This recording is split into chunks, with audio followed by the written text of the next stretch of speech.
पढ़े लिखे नौजवान जो प्रयागराज में आंदोलन कर रहे थे, 1 दिन 2 दिन 3 दिन 4 दिन उन्हें बैठना पड़ा। सरकार को अंतोगतवा झुकना पड़ा है। ये सरकार नौकरी देने वाली नहीं है, नौकरियों को उलझाना इनका एजेंडा है, नौकरियों में आरक्षण छीनना इनका एजेंडा है। और आज जब हम लोग बाजार देखते हैं तो महंगाई कहां पहुंच गई है। जहां हम लोग त्योहार में खुशियां मनाते हैं, हमारी महंगाई ने हमारे त्योहारों को भी बर्बाद कर दिया। जहां खुशी मनानी थी वहां दुखी होना पड़ रहा है।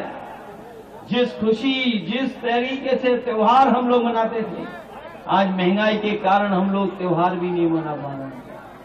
और न केवल महंगाई बल्कि हमारे नौजवानों की नौकरी और रोजगार भी छीन लिए। मैं अपने नौजवानों को बधाई दूंगा और खासकर पढ़े लिखे नौजवान जो प्रयागराज में आंदोलन कर रहे थे, वो अपनी मांगों को लेकर के बैठ गए। 1 दिन 2 दिन 3 दिन 4 दिन उन्हें बैठना पड़ा, लेकिन सरकार को अंतोगतवा झुकना पड़ा है। ये सरकार नौकरी देने वाली नहीं है। इस सरकार के एजेंडा में नौकरी देना नहीं है, नौकरियों को उलझाना इनका एजेंडा है, नौकरियों में आरक्षण छीनना इनका एजेंडा है, पीडीए के लोगों के साथ धोखा करना इनका एजेंडा है। और उसी का परिणाम यह है कि कोई भी सरकारी नौकरी निकली उसका सबसे पहले पेपर लीक करा दिया। और अगर परीक्षा हुई भी, परीक्षा पास भी कर गए तो कोर्ट में जाकर के इन्होंने रिजल्ट को उलझा दिया। अभी भी नौजवानों को नौकरी नहीं मिल पा रही।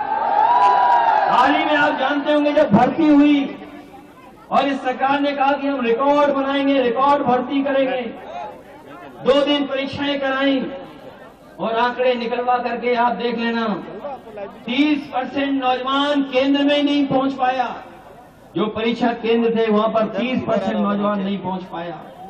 और जो परीक्षा देकर के भी आया तो बाद में पता लगा जो क्वेश्चन पेपर आया है उसमें कई सवाल गलत हैं, जिन सवालों को निरस्त कर दिया जाएगा। मैं अपने नौजवानों से कहना चाहता हूं, हमारे फौज के तमाम जवान बैठे हैं। ये भारतीय जनता पार्टी ने जो अग्निवीर व्यवस्था लाने का काम किया है, ये व्यवस्था हम लोग कभी स्वीकार नहीं कर सकते। जब कभी भी मौका मिलेगा तो जैसे पहले भर्ती होती थी फौज की, वैसे ही भर्ती करा करके अपने नौजवानों को पक्की वर्दी पहनने का मौका और पक्की नौकरी दिलाने का काम हो। और न केवल नौकरी बल्कि भर्ती भी आसान हो। ये तो सब नौकरियां उलझा चुके हैं। हम लोग आसान भर्ती करना चाहते थे और याद होगा उस समय 10वां 12वां पास करके मेरिट से नौकरी दे दी थी। हम लोगों को मौका मिलेगा तो आसान भर्ती कराएंगे, जिससे हमारे नौजवानों को नौकरी और रोजगार मिल जाएगा। अभी जब हम चुनावी जनसभा में आ रहे थे तो हमारे कई साथियों ने कहा कि लखनऊ वाले एक बहुत बड़े मंत्री हैं, डिप्टी सीएम हैं, उन्हें पता लग गया कि सभा में कोई नहीं है, सभा ही कैंसिल कर ली। सुनने में आ रहा है ये सभा कैंसिल नहीं की है, ये अंदर ही अंदर भारतीय जनता पार्टी के जो मुख्यमंत्री हैं उनकी कुर्सी गिराने के लिए सुरंग खोद रहे हैं। ये बीजेपी वाले और हमारे योगी जी बारूद की सुरंग खोद रहे हैं और उन्हीं के अपने लोग उनके नीचे नीचे कुर्सी कैसे छीन लें उसके लिए सुरंग खोद रहे हैं।